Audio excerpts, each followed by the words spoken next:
नमस्ते दोस्तों। मुंशी प्रेमचंद की कहानी ज्वालामुखी। डिग्री लेने के बाद मैं नित्य लाइब्रेरी जाया करता, पत्रों या किताबों का अवलोकन करने के लिए नहीं। किताबों को तो मैंने न छूने की कसम खा ली थी। जिस दिन गजट में अपना नाम देखा उस दिन मील और कैट को उठाकर ताक पर रख दिया। मैं केवल अंग्रेजी पत्रों के वांटेड कालमों को देखा करता। जीवन यात्रा की फिक्र सवार थी। मेरे दादा या परदादा ने किसी अंग्रेज को गदर के दिनों में बचाया होता अथवा किसी इलाके का जमींदार होता तो कहीं नॉमिनेशन के लिए उद्योग करता, पर मेरे पास कोई सिफारिश न थी। शौक कुत्ते बिल्लियों और मोटरों की मांग सबको थी, पर बीए पास का कोई पुरुषहाल न था। महीनों इसी तरह दौड़ते गुजर गए, पर अपनी रुचि के अनुसार कोई जगह नजर न आई। मुझे अक्सर अपने बीए होने पर क्रोध आता था। ड्राइवर, फायरमैन, मिस्त्री, खानसामा या बावर्ची होता तो मुझे इतने दिनों बेकार न बैठना पड़ता। एक दिन मैं चारपाई पर लेटा हुआ था कि एक पत्र पढ़ रहा था कि मुझे एक मांग अपनी इच्छा के अनुसार दिखाई दी। किसी रईस को एक ऐसे प्राइवेट सेक्रेटरी की ज़रूरत थी जो विद्वान, रसिक, सहृदय और रूपवान हो। वेतन 1000 मासिक। में उछल पड़ा। कहीं मेरा भाग्य उदय हो जाता और ये पद मुझे मिल जाता तो जिंदगी चैन से कट जाती। उस दिन मैंने अपना विनय पत्र अपने फोटो से साथ रवाना कर दिया, पर अपने आत्मगणों में से किसी से इसका जिक्र न किया कि कहीं लोग मेरी हंसी न उड़ाए। मेरे पास 30 रुपये मासिक भी बहुत थे। 1000 कौन देगा, पर दिल से ये ख्याल दूर न होता। बैठे बैठे शेख चिल्ली के मंसूबे बांधा करता, फिर होश में आकर अपने को समझाता कि मुझ में ऐसे ऊंचे पद के लिए कौन सी योग्यता है। मैं भी कॉलेज से निकला हुआ पुस्तकों का पुतला हूँ, दुनिया से बेखबर। उस पद के लिए एक से एक विद्वान अनुभवी पुरुष मुंह फैलाए बैठे होंगे। मेरे लिए कोई आशा नहीं। मैं रूपवान सही, सजीला सही, मगर ऐसे पदों के लिए केवल रूपवान होना काफ़ी नहीं होता। विज्ञापन में इसकी चर्चा करने से केवल इतना अभिप्राय होगा कि कुरूप आदमी की जरूरत नहीं, और उचित भी है। भले बहुत सजीलापन तो ऊंचे पदों के लिए कुछ शोभा नहीं देता।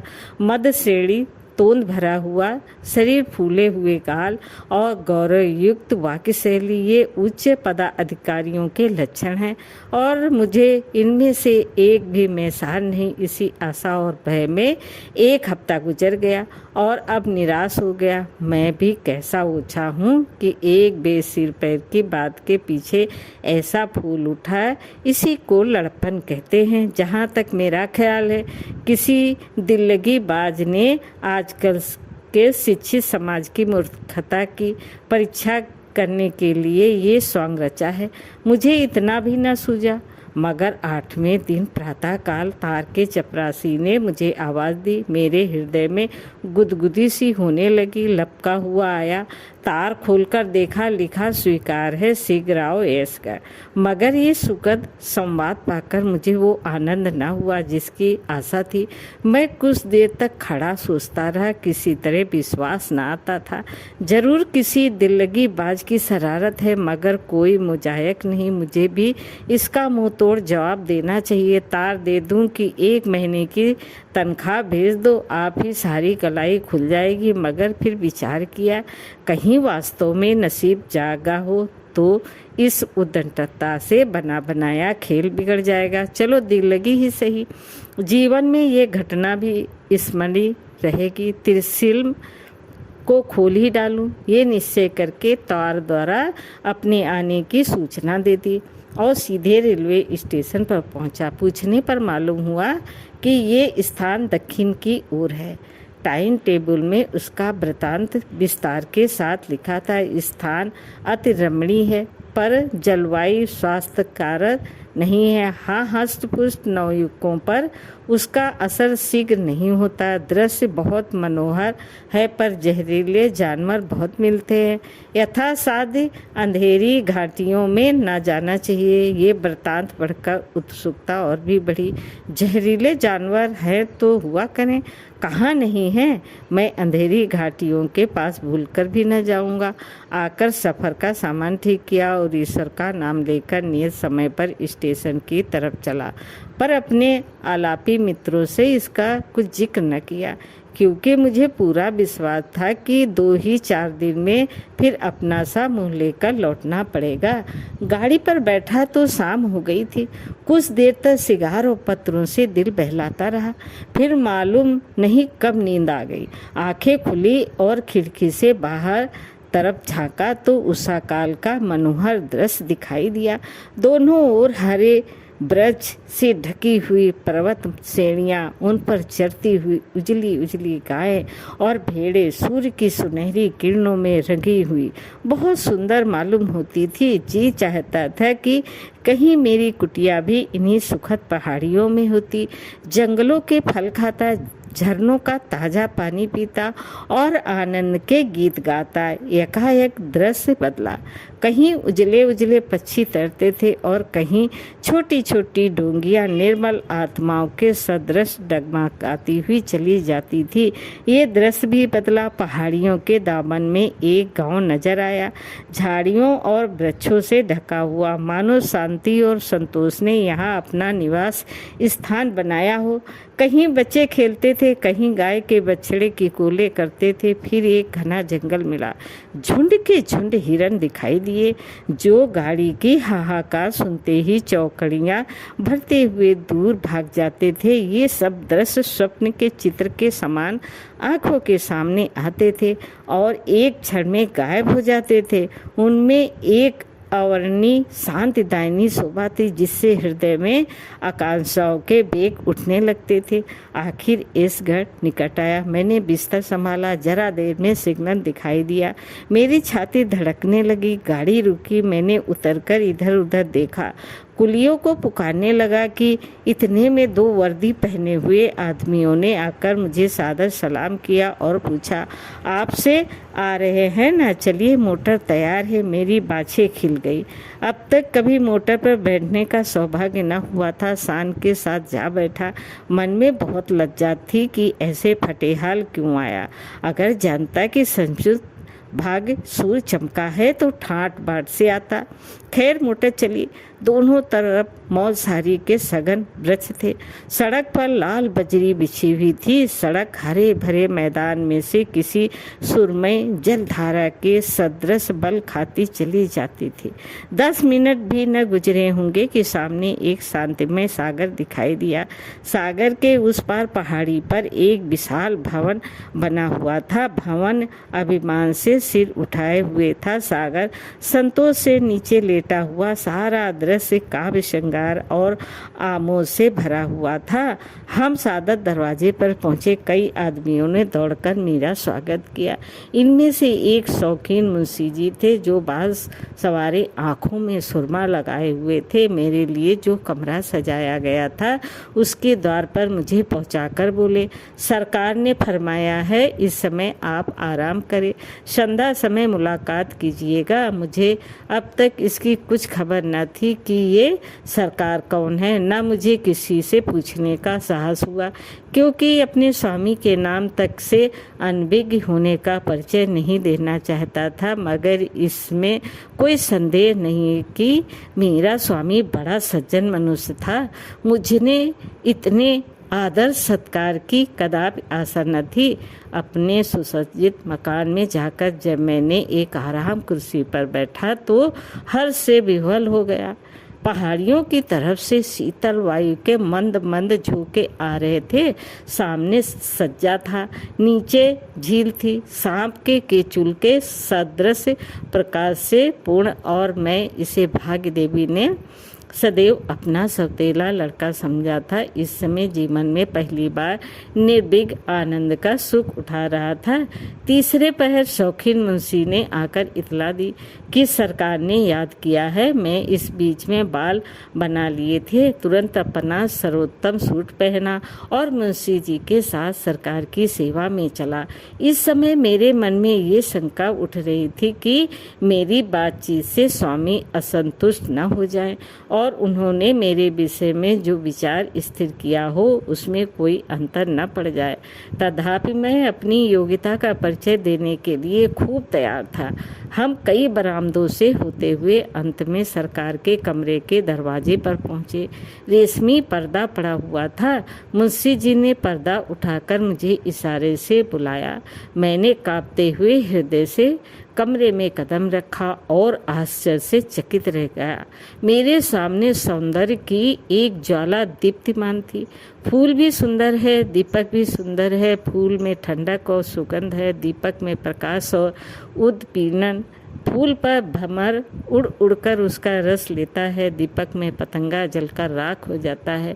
मेरे सामने कारचौबी मसनद पर जो सुंदरी विराजमान थी वो सौंदर्य की एक प्रकाश में ज्वाला थी। फूल की पंखुड़ियाँ हो सकती हैं, ज्वाला को विभक्त करना असंभव था। उसके एक एक अंग की प्रशंसा करना ज्वाला को काटना है।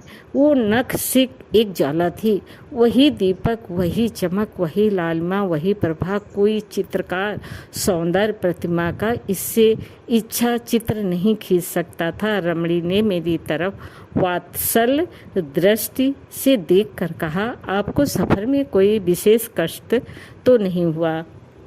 मैं संभल कर उत्तर दिया, जी नहीं, कोई कष्ट नहीं हुआ। रमणी, ये स्थान पसंद आया? मैंने साहसपूर्ण उत्साह के साथ जवाब दिया, ऐसा सुंदर स्थान पृथ्वी पर न होगा। हाँ, गाइड बुक देखने से विदित हुआ कि यहाँ का जलवायु जैसा सुखद प्रकट होता है, यथार्थ में वैसा नहीं। विषैले पशुओं की भी शिकायत है। ये सुनते ही रमणी का मुख सूर्य क्रांतिहीन हो गया। मैंने तो चर्चा इसलिए कर दी थी कि जिससे प्रकट हो जाए कि यहाँ आने में मुझे भी कुछ त्याग करना पड़ा, पर मुझे ऐसा मालूम हुआ कि इस चर्चा से उसे कोई विशेष दुख हुआ। पर क्षण भर में सूर्यमंडल से बाहर निकल आया। बोली, ये स्थान अपनी रमणीयता के लिए कारण बहुधा लोगों की आंखों में खटकता है। गुणों का निरादर करने वाले सभी जगह होते हैं, और यदि जलवायु कुछ हानिकारक हो भी तो आप जैसे बलवान मनुष्यों को इसकी क्या चिंता हो सकती रहे। विषैले जीव जंतु वो अपने नेत्रों के सामने विचर रहे हैं। अगर मोर, हिरण और हंस विषैले जीव हैं, जो निसंदेह यहाँ विषैले जीव बहुत हैं। मुझे संशय हुआ कहीं मेरे कथन से उसका चित्त खिन्न न हो गया हो। गर्व से बोला, इस गाइड बुकों पर विश्वास करना सर्वथा भूल है। इस वाक्य से सुंदरी का हृदय खिल गया। बोली, आप स्पष्टवादी मालूम होते हैं और ये मनुष्य का एक उच्च गुण है। मैं आपका चित्र देखते ही इतना समझ गई थी।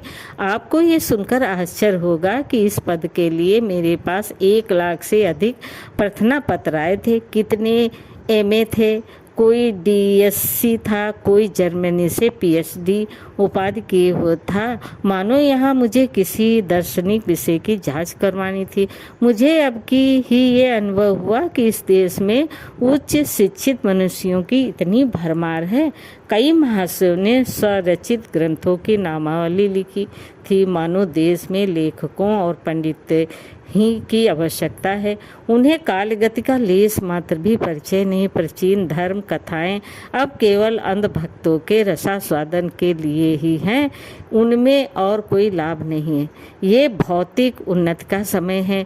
आजकल लोग भौतिक सुख पर अपने प्राण अर्पण कर देते हैं। कितने ही लोगों ने अपने चित्र भी भेजे थे। कैसे कैसे विचित्र मूर्तियाँ थी जिन्हें देखकर घंटों हंसी है। मैंने उन सभी को एक एल्बम में लगा लिया है और अवकाश मिलने पर जब हंसने की इच्छा होती है तो उन्हें देख कहा करती हूँ। मैं उस विद्या को रूप समझती हूँ जो मनुष्य को बन मानुष बना दे। आपका चित्र देखते ही आंखें मुग्ध हो गईं। तत्क्षण आपको बुलाने को उतार दे दिया। मालूम नहीं कि वो अपने गुण स्वभाव की प्रशंसा की अपेक्षा हम अपने ब्रह्मणी गुणों की प्रशंसा से अधिक संतुष्ट होते हैं। और एक सुंदरी के मुख से तो वो चलते हुए जादू के समान है। बोलो, यथासाध्य आपको मुझसे असंतुष्ट होने का अवसर न मिलेगा। सुंदरी ने मेरी ओर प्रशंसापूर्ण नेत्रों से देखकर कहा, इसका मुझे पहले से ही विश्वास है।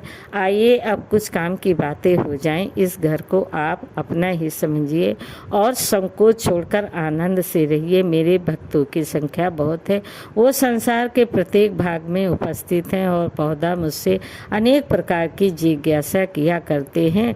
उन सबको मैं आपके सुपुर्द करती हूँ। आपको उनमें भिन्न भिन्न स्वभाव के मनुष्य मिलेंगे।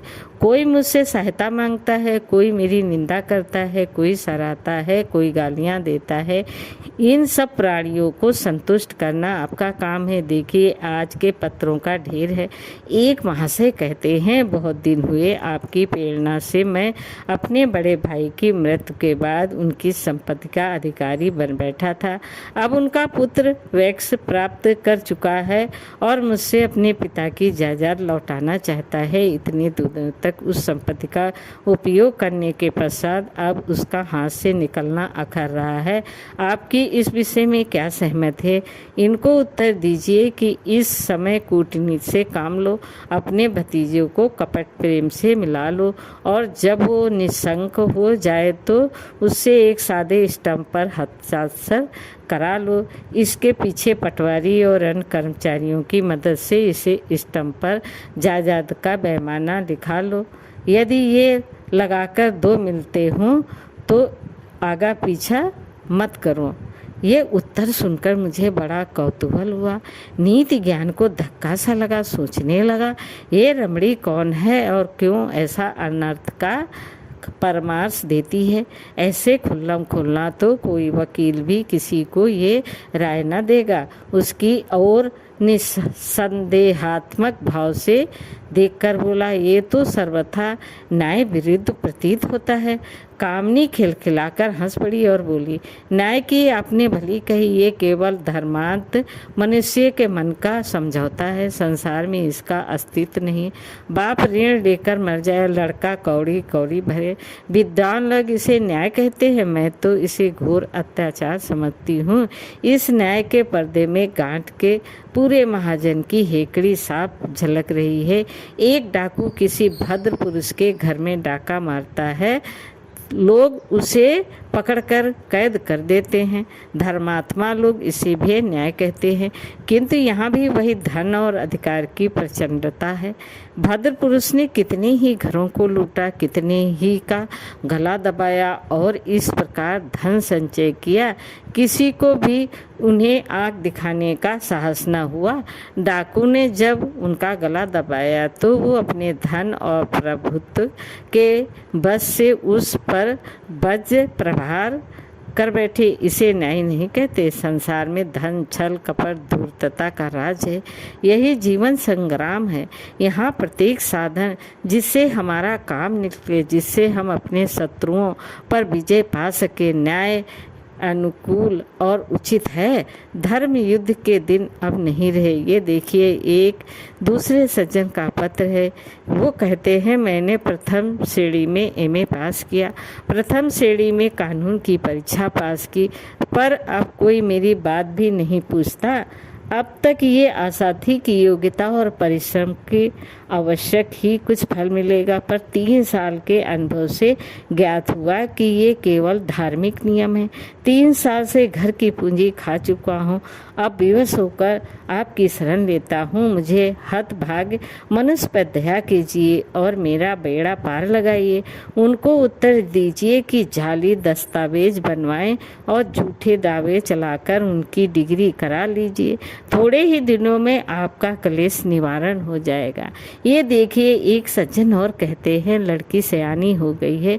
जहाँ जाता हूँ लोग दहेजा की गठरी मांगते हैं। यहाँ पेट की रोटियों का ठिकाना नहीं। किसी तरह भल मानसी निभा रहा हूँ। चारों ओर निंदा हो रही है। जो आज्ञा हो उसका पालन करो। इन्हें लिखिए, कन्या का विवाह किसी बुढ़े खूरट सेठ से करा दीजिए। वो दहेजा लेने की जगह कुछ उल्टे और दे जाएगा। अब आप समझ गए होंगे कि ऐसे जिज्ञासुओं को किस ढंग से उत्तर देने की आवश्यकता है। उत्तर संक्षिप्त होना चाहिए। बहुत टीका टिप्पणी व्यर्थ होती है। अभी कुछ दिन तक आपको ये काम कठिन जान पड़ेगा, पर आप चतुर मनुष्य हैं, शीघ्र आपको इस काम का अभ्यास हो जाएगा। तब आपको मालूम होगा कि इससे सहज और कोई उपाय नहीं। आपके द्वारा सैकड़ों दरुण दुख भोगने वालों का कल्याण होगा और ये अजन्म आपका यश गाएंगे। मुझे यहाँ रहते 1 महीने से अधिक हो गया, पर अब तक मुझ पर ये रहस्य ना खुला कि ये सुंदरी कौन है, मैं किसका सेवक हूँ, इसके पास इतना अतुल धन, ऐसी ऐसी विलास की सामग्रियाँ कहाँ से आती हैं। जिधर देखता था ऐश्वर्य का आडंबर दिखाई देता था। मेरे आश्चर्य की सीमा न थी, मानो किसी तिलिस्म में फंसा हूँ। इन जिज्ञासाओं का इस रमणी से क्या संबंध है, ये भेद भी न खुलता था। मुझे नित्य उससे साक्षात होता था। उसके सम्मुख आते ही मैं अचेत सा हो जाता था। उसकी चितवन में एक आकर्षण था जो मेरे प्राणों को खींच लिया करता था। मैं वाक्य शून्य हो जाता, केवल छिपी हुई आँखों से उसे देखा करता था, पर मुझे उसकी मृदुल मुस्कान और रसमयी आलोचनाओं तथा मधुर काव्यमय भाव में प्रेम आनंद की जगह एक प्रबल मानसिक अशांति का अनुभव होता था। उसकी चितवनें केवल हृदय को बाणों के समान छेदती थी। उसके कटाक्ष चित्त को व्यक्त करते थे। शिकारी अपने शिकार को खेलने में जो आनंद पाता है, वही उस परम सुंदरी को मेरी प्रेम तुरता में प्राप्त होता था। वो एक सौंदर्य ज्वाला थी, जलाने के सिवा और क्या कर सकती। तिस पर मैं पतंग की भांति उस ज्वाला पर अपने को समर्पण करना चाहता था। यही आकांक्षा होती है कि उन पद कमलों पर सिर रखकर प्राण दे दूं। ये केवल उपासक की भक्ति थी, काम और वासनाओं से शून्य। कभी कभी वो संध्या के समय अपनी मोटर बोट पर बैठकर सागर की सैर करती तो ऐसा जान पड़ता मानो चंद्रमा आकाश लालिमा में तैर रहा है। मुझे इस दृश्य में सुख प्राप्त होता था। मुझे अब अपने नित्य कार्यों में खूब अभ्यास हो गया था।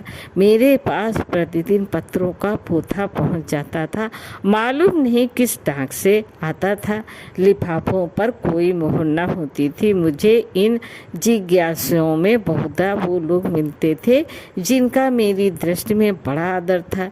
कितने ही ऐसे महात्मा थे जिनमें मुझे श्रद्धा थी। बड़े बड़े विद्वान, लेखक और अध्यापक, बड़े बड़े ऐश्वर्यवान रईस, यहाँ तक कि कितने ही धर्म के आचार्य नित्य अपनी राम कहानी सुनाते थे। उनकी दशा अत्यंत करुणाजनक थी। वो सबके सब मुझे रंगे हुए सियार दिखाई देते थे। जिन लेखकों को मैं अपनी भाषा का स्तंभ समझता था, उनसे घृणा होने लगी। वो केवल उचक्के थे जिनकी सारी कीर्ति चोरी, अनुवाद और कतार ब्योंत पर निर्भर थी। जिन धर्मों के आचार्यों को मैं पूज्य समझता था, वो स्वार्थ, तृष्णा और घोर निष्ठा के दलदल में फंसे हुए दिखाई देते थे। मुझे धीरे धीरे ये अनुभव हो रहा था कि संसार की उत्पत्ति से अब तक लाखों शताब्दियां बीत जाने पर भी मनुष्य वैसा ही क्रूर, वैसा ही वासनाओं का गुलाम बना हुआ है। भले कुछ समय के लोग सरल प्रकृति के कारण इतने कुटिल दुराग्रह में इतने चालाक न होते थे। एक दिन संध्या समय उस रमणी ने मुझे बुलवाया। मैं अपने घमंड में ये समझता था कि मेरे बागपन का कुछ न कुछ असर उस पर भी होता है। अपना सर्वोत्तम सूट पहना, बाल संवारे और विरक्त भाव से जाकर बैठ गया। यदि वो मुझे अपना शिकार बनाकर खेलती थी तो मैं भी शिकार बनकर उसे खिलाना चाहता था। ज्यों ही मैं पहुंचा उस लवणी मैंने मुस्कुराकर मेरा स्वागत किया, पर मुख चंद्र कुछ मलिन था। मैंने अधीर होकर पूछा, सरकार का जी तो अच्छा है? उसने निराश भाव से उत्तर दिया, जी हाँ, 1 महीने से एक कठिन रोग में फंस गई हूँ। अब किस भांति अपने को संभाल सकी हूँ, पर अब रोग असाध्य होता जाता है। इसकी औषधि निर्दय मनुष्य के पास है। वो मुझे प्रतिदिन तड़पाते देखता है, पर उसका प्रसाण हृदय जरा भी नहीं पसीजता। मैं इशारा समझ गया। सारा शरीर में एक बिजली सी दौड़ गई, सांस बड़े बेग से चलने लगी, एक उन्मत्तता का अनुभव होने लगा। निर्भय होकर बोला, असंभव है। जिसे आपने निर्दयी समझ रखा हो वो भी आपको ऐसा ही समझता हो और भय से मुंह खोलने का साहस न कर सकता हो। सुंदरी ने कहा, तो कोई ऐसा उपाय बताइए जिससे दोनों ओर की आग बुझे। प्रियतम, अब मैं अपनी हृदय की दहकती हुई विरह अग्नि को नहीं छिपा सकती। मेरा सर्वस्व आपको भेंट है। मेरे पास वो खजाना है जो कभी खाली ना होंगे। मेरे पास वो साधन है जो आपको कीर्ति के शिखर पर पहुंचा देंगे। मैं समस्त संसार को आपके पैरों पर झुका सकती हूँ। बड़े बड़े सम्राट भी मेरी आज्ञा को नहीं टाल सकते। मेरे पास वो मंत्र है जिससे मैं मनुष्य के मनोवेगों को क्षण मात्र में पलट सकती हूँ। आइए मेरे हृदय से लिपटकर इस दाह क्रांति को शांत कीजिए। रमणी के चेहरे पर जलती हुई आग की सी क्रांति थी। वो दोनों हाथ फैलाए कामोन्मत्त होकर मेरी ओर बढ़ी। उसकी आंखों से आग की चिंगारियां निकल रही थी, परंतु जिस प्रकार अग्नि से पारा दूर भागता है उसी प्रकार मैं भी उसके सामने से एक कदम पीछे हट गया। उसकी प्रेमातुरता से मैं भयभीत हो गया, जैसे कोई निर्धन मनुष्य किसी के हाथों से सोने की ईंट लेते हुए भयभीत हो जाए। मेरा चित्त एक अज्ञात आशंका से कांप उठा। रमणी ने मेरी ओर अग्नि में नेत्र से देखा, मानो किसी सिंघनी के मुंह से उसका आहार छिन जाए, और सरोस होकर बोली, ये कैसा भीरुता क्यों? मैं तो आपका तुच्छ सेवक हूँ, इस महान आदर का पात्र नहीं। रमणी, आप मुझसे घृणा करते हैं। मैं ये आपका मेरे उपसात अन्याय है। मैं इस योग्य भी तो नहीं हूँ कि आपके तलुओं को आँखों से लगाऊं। आप दीपक हैं, मैं पतंगा हूँ। मेरे लिए इतना ही बहुत है। रमणी नैराश्यपूर्ण क्रोध के साथ बैठ गई और बोली, वास्तव आप निर्दयी हैं। मैं ऐसा न समझती थी। आप में अभी तक अपनी शिक्षा के कुसंस्कार लिपटे हुए हैं। पुस्तकों और सदाचार की बेड़ी आपके पैरों से नहीं निकली। मैं शीघ्र ही अपने कमरे में चला गया और चित्त के स्थिर होने पर जब मैं इस घटना पर विचार करने लगा तो मुझे ऐसा मालूम हुआ कि अग्नि कुंड में गिरते बच गया। कोई गुप्त शक्ति मेरी सहायक हो गई। वो गुप्त शक्ति क्या थी? मैं जिस कमरे में ठहरा हुआ था उसके सामने झील के दूसरी तरफ छोटा सा झोपड़ा था। उसमें एक वृद्ध पुरुष रहा करते थे। उनकी कमर तो झुक गई थी, पर चेहरा तेजमय था। वो कभी कभी इस महल में आया करते थे। रमणी न जाने क्यों उनसे घृणा करती थी, मन में उनसे डरती थी। उन्हें देखते ही घबरा कर जाती थी, मानो किसी असमंजस में पड़ी हुई है। उसका मुख फीका पड़ जाता। जाकर अपनी किसी गुप्त स्थान में मुंह छिपा लेती। मुझे उसकी ये दशा देखकर कौतूहल होता था। कई बार उसने मुझसे भी उनकी चर्चा की थी, पर अत्यंत अपमान के भाव से वो मुझे उनसे दूर दूर रहने का उपदेश दिया करती थी, और यदि कभी मुझे उनसे बातें करते देख लेती तो उसके माथे पर बल पड़ जाते थे। कई दिनों तक मुझसे खुलकर न बोलती थी। उस रात को मुझे देर तक नींद नहीं आई। उधेड़ बुन में पड़ा हुआ था। कभी जी चाहता और आंखें बंद करके प्रेम रस का पान करे, संसार के पदार्थों का सुख भोगे। जो कुछ होगा देखा जाएगा। जीवन में ऐसे दिव्य अवसर कहाँ मिलते हैं। फिर आप ही आप मन खिंच जाता था, घृणा उत्पन्न हो जाती थी। रात के 10 बजे होंगे कि हठात मेरे कमरे का द्वार आप खुल गया और वही तेजस्वी पुरुष अंदर आए। यद्यपि मैं अपनी स्वामिनी के भय से उनसे बहुत कम मिलता था, पर उनके मुख पर ऐसी शांति थी और उनके भाव ऐसे पवित्र तथा कोमल थे कि हृदय में उनके सत्संग की उत्कंठा होती थी। मैंने उनका स्वागत किया और लाकर एक कुर्सी पर बैठा दिया। उन्होंने मेरी ओर दयापूर्ण भाव से देखकर कहा, मेरे आने से तुम्हें कष्ट तो नहीं हुआ? मैंने सिर झुकाकर उत्तर दिया, आप जैसे महात्माओं का दर्शन मेरे लिए सौभाग्य की बात है। महात्मा जी निश्चित होकर बोले, अच्छा तो सुनो और सचेत हो जाओ। मैं तुम्हें ये चेतावनी देने के लिए आया हूँ, तुम्हारे ऊपर एक घोर विपत्ति आने वाली है। तुम्हारे लिए इस समय इसके सिवाय और कोई उपाय नहीं है कि यहाँ से चले जाओ।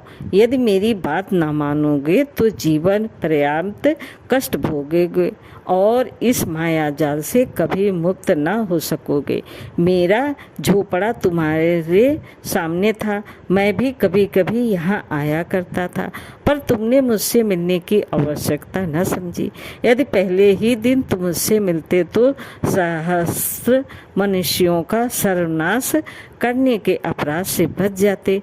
निसंदेह है तुम्हारे कर्मों का फल है जिससे आज तुम्हारी रक्षा की।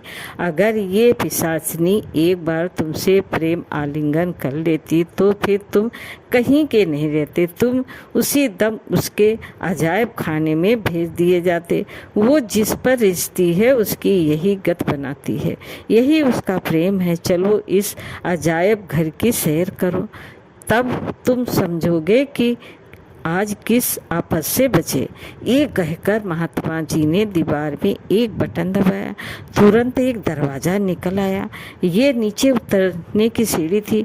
महात्मा उसमें घुसे और मुझे भी बुलवाया। घोर अंधकार में कई कदम उतरने के बाद एक बड़ा कमरा नजर आया। उसमें एक दीपक टिमटिमा रहा था। मैंने जो घोर भीभत्स और हृदय विदारक दृश्य देखे उसका स्मरण करके आज भी रोंगटे खड़े हो जाते हैं।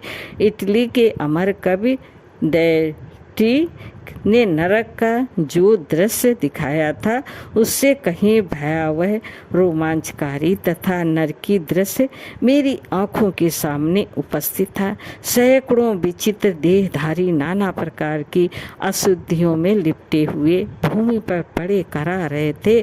उनके शरीर मनुष्यों के से थे, लेकिन चेहरों का रूपांतर हो गया था।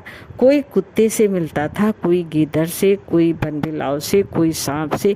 एक स्थान पर एक मोटा स्थूल मनुष्य एक दुर्बल शक्तिहीन मनुष्य के गले में मुंह लगाए उसका रक्त चूस रहा था। एक और दो गिद्ध की सूरत वाले मनुष्य एक सड़ी हुई लाश पर बैठे उसका मांस नोच रहे थे। एक जगह एक अजगर की सूरत का मनुष्य एक बालक को निगलना चाहता था, पर बालक उसके गले में अटका हुआ था। दोनों ही जमीन पर पड़े छटपटा रहे थे। एक जगह मैंने अत्यंत पिशाचिक घटना देखी। दो नागिन की सूरत वाली स्त्रियां एक भेड़िए की सूरत वाले मनुष्य के गले में लिपटी हुई उसे काट रही थी। वो मनुष्य घोर वेदना से चिल्ला रहा था। मुझसे अब और न देखा गया, तुरंत वहां से भागा और गिरता पड़ता अपने कमरे में आकर दम लिया। महात्मा जी भी मेरे साथ चले आए। जब मेरा चित्त शांत हुआ तो उन्होंने कहा, तुम इतनी जल्दी घबरा गए? अभी तो इस रहस्य का एक भाग भी नहीं देखा। ये तुम्हारी स्वामिनी के विहार का स्थान है और यही उसके पालतू जीव हैं। इन जीवों के पिशाच ने देखने में उसका विशेष मनोरंजन होता है। ये सभी मनुष्य किसी समय तुम्हारे ही समान प्रेम और प्रमोद के पात्र थे, पर उनकी ये दुर्गति हो रही है। अब तुम्हें मैं यही सलाह देता हूँ कि इसी दम यहाँ से भागो, नहीं तो रमणी के दूसरे बार से कदापि न बचोगे। ये कहकर महात्मा अदृश्य हो गए। मैंने भी अपनी गठरी बांधी और आधराती के सन्नाटे में चोरों की भांति कमरे से बाहर निकला। शीतल आनंद में समीर चल रहा था। सामने के सागर में तारे छिटक रहे थे। मेहंदी की सुगंध उड़ रही थी। मैं चलने को तो चला, बस संसार सुख भोग का ऐसा अवसर छोड़ते हुए दुख होता था। इतना देखने और महात्मा के उपदेश सुनने पर भी चित्त उस रमणी की ओर खिंचता था। मैं कई बार चला, कई बार लौटा, पर अंत में आत्मा ने इंद्रियों पर विजय पाई। मैंने सीधा मार्ग छोड़ दिया और झील किनारे किनारे गिरता पड़ता कीचड़ में फंसता हुआ सड़क तक आ पहुंचा। यहाँ आकर मुझे एक विचित्र उल्लास हुआ, मानो कोई चिड़िया बाज के चंगुल से छूट गई हो। यद्यपि मैं 1 मास के बाद लौटा था, पर अब जो देखा तो अपनी चारपाई पर पड़ा हुआ था। कमरे में जरा भी गर्द या धूल न थी। मैंने लोगों से इस घटना की चर्चा की तो लोग खूब हंसे और मित्रगण तो अभी तक मुझे प्राइवेट सेक्रेटरी कहकर बनाया करते हैं। कभी कहते हैं कि मैं 1 मिनट के लिए भी कमरे से बाहर नहीं निकला। महीने भर गायब होने की तो बात ही क्या। इसलिए अब मुझे भी विश्वास होकर यही कहना पड़ता है कि शायद मैंने कोई स्वप्न देखा है। कुछ भी हो, परमात्मा को कोटि कोटि धन्यवाद देता हूँ कि मैं उस पाप कुंड से बचकर निकल आया। वो चाहे स्वप्न ही हो, पर मैं उसे अपने जीवन का एक वास्तविक अनुभव समझता हूँ, क्योंकि उसने सदैव के लिए मेरी आंखें खोल दी। दोस्तों, कहानी कैसी लगी लाइक करें, सब्सक्राइब करें। धन्यवाद।